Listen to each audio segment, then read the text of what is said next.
Baik, halo semuanya. Kembali lagi bersama saya. Terima kasih telah menonton video ini. Semoga kalian yang menonton video ini diberikan kesehatan, dilancarkan rezekinya, serta dimudahkan urusan-urusannya. Pada kesempatan kali ini saya akan menjelaskan fungsi dan manfaat media pembelajaran. Nama saya Iksan Kodri, nomor saya 1929041002 dari kelas PTIKB angkatan 2019. Ya, ini adalah profil saya. Lanjut, sebelum kita masuk ke dalam manfaat dan fungsi media pembelajaran, perlu kita tahu apa itu media pembelajaran. Media di sini dimaknai sebagai alat komunikasi yang digunakan dalam proses pembelajaran untuk membawa informasi berupa materi ajar dari pengajar kepada peserta didik, sehingga peserta didik menjadi lebih tertarik untuk mengikuti kegiatan pembelajaran. Nah, ciri-ciri media pembelajaran. Ciri yang pertama yang harus dimiliki oleh media pembelajaran di sini yaitu ciri fiksatif. Ciri ini menggambarkan kemampuan merekam, menyimpulkan, melestarikan, dan mengkonstruksi suatu peristiwa atau objek. Yang kedua, ciri manipulatif atau manipulatif property. Suatu kejadian yang memakan waktu berhari-hari dapat disajikan kepada peserta didik dalam waktu 2 atau 3 menit dengan teknik pengambilan gambar atau time-lapse recording. Ketiga, ciri distributif. Ciri distributif dari media memungkinkan suatu objek atau kejadian ditransformasikan melalui ruang dan secara bersamaan kejadian tersebut disajikan kepada peserta didik dengan stimulus pengalaman yang relatif sama mengenai kejadian tersebut. Baik, kita masuk ke dalam fungsi media pembelajaran. Fungsi yang pertama itu media pembelajaran sebagai alat bantu dalam pembelajaran. Media mempunyai fungsi meluncurkan atau memperlancar jalannya menuju tercapainya tujuan pembelajaran. Hal ini ditandai keyakinan bahwa kegiatan pembelajaran dengan bantuan media mempertinggi kualitas kegiatan belajar mengajar dalam tenggang waktu yang cukup lama. Kedua, media pembelajaran sebagai sumber belajar.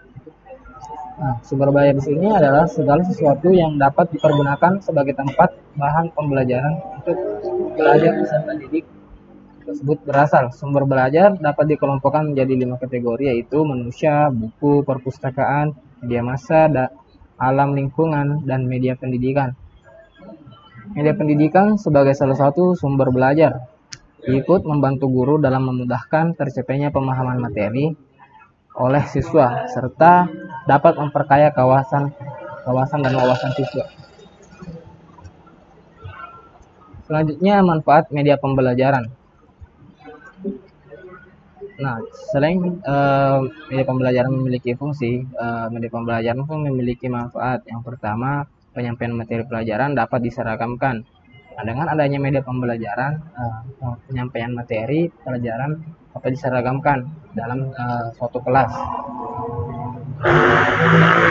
Nah, dengan adanya media pembelajaran, proses pembelajaran pun menjadi lebih jelas dan lebih menarik.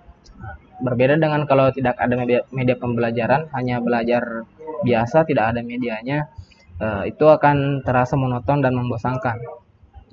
Ketiga, proses pembelajaran menjadi lebih interaktif. Yang keempat, efisiensi dalam waktu dan tenaga. Nah, dengan adanya media pembelajaran ini tentunya mengefisienkan waktu dan tenaga. Nah, dengan kita membuat misalnya PowerPoint atau slide, itu akan mengefisiensikan waktu dan tenaga dibanding kita menggunakan papan tulis dan alat lama lainnya. Nah, yang kelima, meningkatkan kualitas hasil belajar siswa.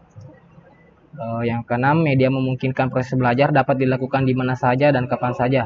Nah, media pembelajaran di sini menjamin bahwa proses belajar dapat dilakukan di mana saja karena ini bisa diakses kapanpun. Ini bisa diakses melalui handphone maupun laptop.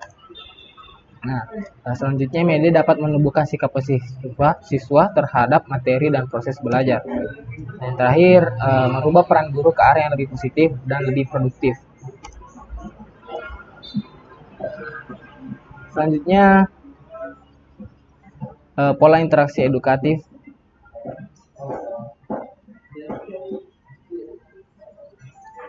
Pembelajaran tidak lagi sekedar peraga bagi guru, melainkan pembawa informasi pesan pembelajaran Selanjutnya media pembelajaran pun di sini mengubah pola interaksi edukatif. Pembelajaran tidak lagi sekedar peraga bagi guru, melainkan pembawa informasi atau pesan pembelajaran yang dibutuhkan oleh siswa. Ini adalah skema yang telah saya buat. Dengan konsepsi yang semakin lama semakin bagus itu, fungsi media kegiatan pembelajaran tidak lagi sekedar peraga, melainkan pembawa informasi atau pesan yang dibutuhkan siswa. Dengan demikian, pola interaksi edukatif akan lebih bervariasi sehingga meliputi 5 pola berikut. Yang pertama, sumber berupa orang saja, seperti yang kebanyakan terjadi di sekolah kita sekarang. Yang kedua, sumber berupa orang yang dibantu oleh atau dengan sumber lain. Yang ketiga, sumber berupa orang bersama dengan sumber lain berdasarkan suatu pembagian tanggung jawab. Yang keempat, sumber lain tanpa sumber berupa orang. Yang kelima, kombinasi dari keempat pola tadi dalam bentuk suatu sistem. Selanjutnya, apa peran media pembelajaran? Nah, dari tadi kita membahas tentang manfaat dan fungsinya. Lantas, apa peran media pembelajaran? Nah, peran media pembelajaran di sini seperti yang kita ketahui bersama, pada saat mengajar, para guru sering dihadapkan pada persoalan-persoalan yang berkaitan dengan bagaimana cara mempermudah belajar peserta didik. Guru atau instruktur perlu memberi kemudahan atau fasilitas dalam menyampaikan informasi. Sebaliknya, peserta didik yang memperoleh kemudahan dalam menerima informasi akan belajar lebih bergairah dan termotivasi. Dalam usaha membantu peserta didik untuk memperoleh kemudahan belajarnya, ada banyak unsur atau elemen yang harus diperhatikan. Unsur-unsur itu adalah tujuan yang ingin dicapai, karakteristik peserta didik, isi bahan yang dipelajari, cara atau metode atau strategi yang digunakan, alat ukur atau evaluasi. Walaupun semua unsur tadi diseleksi, pada dasarnya kita kembali pada apa tujuan yang ingin dicapai, dan tujuan itu sendirilah yang akhirnya menjadi tumpuan akhir aktivitas pembelajaran. Sebagaimana dikemukakan di atas bahwa banyak unsur yang berpengaruh untuk mempermudah peserta didik. Salah satu unsur itu adalah media pembelajaran. Artinya kehadiran media pembelajaran tentunya sangat tergantung pada tujuan dari isi atau substansi pembelajaran itu sendiri. Kehadiran media pembelajaran juga ditentukan oleh cara pandang atau paradigma kita terhadap sistem pembelajaran. Media memiliki berbagai peran dalam aktivitas pembelajaran. Selama ini, pembelajaran mungkin lebih banyak tergantung pada keberadaan guru. Dalam situasi demikian, media mungkin tidak banyak digunakan oleh guru, atau apabila digunakan, media hanya sebatas sebagai alat bantu pembelajaran. Nah, pandangan demikian mengisyaratkan tidak adanya upaya pemberdayaan media dalam proses pembelajaran. Sebaliknya, pembelajaran mungkin juga tidak memerlukan kehadiran guru. Pembelajaran yang tidak tergantung pada guru atau instruction independent instruction atau disebut juga sebagai self instruction. Nah, bahkan kerap kali diarahkan oleh siapa yang merancang media tersebut. Dalam situasi pembelajaran yang berbasis pada guru, instruction based instruction, penggunaan media pembelajaran secara umum adalah untuk memberikan dukungan suplementer secara langsung kepada guru. Media pembelajaran dirancang secara memadai dapat meningkatkan dan memajukan belajar dan memberikan dukungan pada pembelajaran yang berbasis guru, dan tingkat keefektifan media pembelajaran tergantung pada guru itu sendiri. Apabila kita melihat pembelajaran sebagai sebuah sistem, maka unsur-unsur atau komponen-komponen yang terlibat dalam sistem itu tidak dapat dipisahkan satu sama lainnya. Artinya, ketiadaan suatu unsur akan berpengaruh terhadap jalannya sistem secara keseluruhan. Secara singkat, dapat kita simpulkan bahwa media pembelajaran merupakan bagian integral dalam pembelajaran.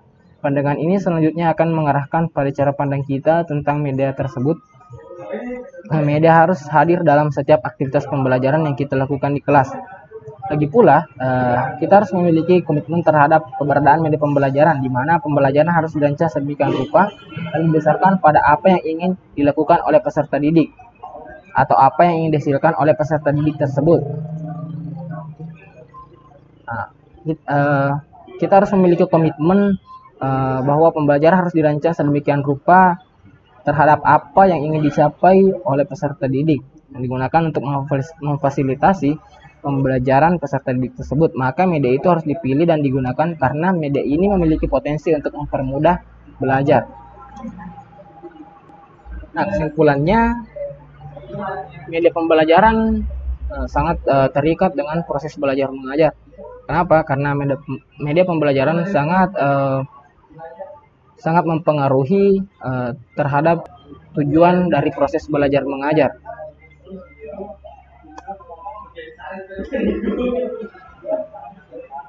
Baik, terima kasih karena telah menyimak video ini. Semoga video ini bermanfaat. Akhir kata, wabillahi taufiq wal hidayah. Wassalamualaikum warahmatullahi wabarakatuh.